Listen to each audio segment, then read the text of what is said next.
நிலாவ வந்து அவங்க அண்ணன் தள்ளி விட்ட உடனே சோழன் அப்படியே பிடிச்சுக்கிடுவான். சோழன் பிடிச்சத பார்த்த உடனே நிலா அவன ஷாக் ஆகி இப்படி பார்த்துட்டு இருப்பா. அப்போ அவங்க அண்ணன் சொல்லுவான், "ஓ! இவன் இருக்கிற தைரியத்தில தான் நீ இப்படிலாம் பேசிட்டு இருக்கியா?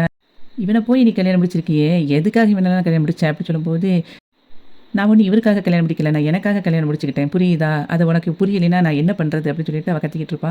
அப்போ வந்து மதியோட அம்மாவும், அப்பாவும் சொல்லுவாங்க, "இங்க பாரும்மா, ரோட்ல நின்னு சண்டை போட்டுட்டு இருக்காதீங்க தேவையில்லாம. உங்க அப்பா தான் உன்னைய வந்து பார்க்க வேண்டாம்னு சொல்லிட்டாரு. என்கிட்ட தான் சொன்னாரு. அதே மாதிரி உங்க அம்மாவுக்கும் தான் இஷ்டம் இல்லைல்ல. பிறகு எதுக்கு நீ வந்து கம்பல் பண்ணிட்டு பார்க்கணும்னு நினைக்கிற? நீ கிளம்பு" அப்படின்னு சொல்லி சொல்லிட்டு இருப்பாங்க உங்க அப்பா, அம்மா. ரோட்ல எல்லாரும் பார்க்காங்க பாரு, எப்படி அசிங்கமா இருக்கு அப்படின்னு சொல்லி சொல்லிட்டு இருப்பாங்க.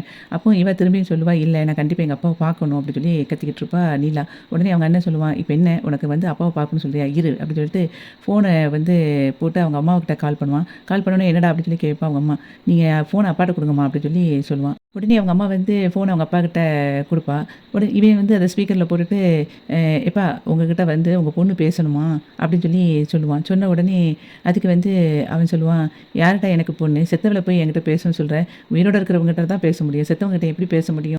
எனக்கு பொண்ணுன்னு அப்படி யாருமே கிடையாது" அப்படி சொன்ன உடனே நிலாவுக்கு அப்படியே வந்து மனசு கஷ்டமாயிரும். உடனே அவன் அண்ணன் சொல்லுவான், "இப்ப கேட்டில்ல, உங்க அப்பாவ போய் பார்க்கணும்னு சொல்லி சொன்னியே, அவர் வந்து உன்ன பார்க்கணுங்கிற எண்ணமே அவருக்கு கிடையவே கிடையாது" அப்படின்னு சொல்லிட்டு இருக்கும்போது, "நீ முதல்ல கிளம்பு" அப்படின்னு சொல்லி சொல்லிருவாங்க. கோவத்தில வந்து அவன் கத்துறத பார்த்த உடனே மதியோட அம்மாவும், அப்பாவும் சொல்லுவாங்க, "இங்க பாரு, நீ வந்து ஃபர்ஸ்ட்டு கிளம்பு. உன்னால வந்து என் மாப்பிள வந்து ஜெயிலுக்கு போகணுமா? ஜெயிலுக்கு போயிட்டு என் பொண்ணோட வாழ்க்கை நாசமாகணுமா? கிளம்பு" அப்படின்னு சொன்ன உடனே இவங்க 2 பேரும் கிளம்பி போயிருவாங்க. அப்போ கார்ல வந்து உட்காந்துக்கிட்டு நிலா சொல்லுவா, "இவன்லாம் எனக்கு ஒரு அண்ணனா? இவனும் என் கூட தானே வளர்ந்தான். நான் வந்து ஃபுல்லா அவன் கூட தான் இருப்பேன். அவன் கூட என்ன வந்து புரிஞ்சுக்கவே இல்லையே! நான் வந்து முடிச்ச கல்யாணம் ஒரு கல்யாணமே கிடையாதுன்னு சொல்ல போறேன். அத கூட கேட்கறதுக்கு யாருக்கும் ஒரு பொறுமை இல்ல." அப்படின்னு சொல்லிட்டு ஃபீல் பண்ணி கத்திக்கிட்டே இருப்பா. எங்க அப்பா என்னன்னா, வந்து என்னைய வந்து பிள்ளையே இல்லைங்கிறாரு. நான் செத்து போயிட்டேன்னு சொல்றாரு. செத்து போயிட்டேன்னா, அப்புறம் செத்தவளாவே இருந்துட்டு போறேன். நான் எதுக்கு இவர்ட்ட வந்து பேசிட்டு இருக்கணும் அப்படின்னு அவ சொல்லும்போது, அதுக்கு சோழன் சொல்லுவாங்க, "பாருங்க, நீங்க வந்து அவங்க சொன்னாங்களேன்னு சொல்லிட்டு ரொம்ப ஃபீல் பண்ணிட்டு இருக்காதீங்க. இப்ப அவங்க வந்து கோவத்துல அத சொல்றாங்கங்க. இன்னும் கொஞ்ச நாள்ல அந்த கோவம்லாம் அடங்கி போயிரும். அதுக்கப்புறம் நீங்க ஃப்ரீயா பேசலாம். நீங்க இப்ப அத சீரியஸா எடுக்காதீங்க" அப்படின்னு சொல்லிட்டு இருக்கும்போது, அவ சொல்லுவா, "இல்லங்க, எனக்கு வந்து மனசே கஷ்டமா இருக்கு. இத எப்படி என்னைய சொல்லலாம்?" அப்படின்னு சொல்லிட்டு இப்படி கோவத்துல உட்காந்துட்டு இருப்பா. அதுக்கப்புறம் சொல்லுவா, "ஆமா, நீங்க எங்க இப்படி இங்க வந்தீங்க?" அப்படின்னு சொல்லி கேட்பா.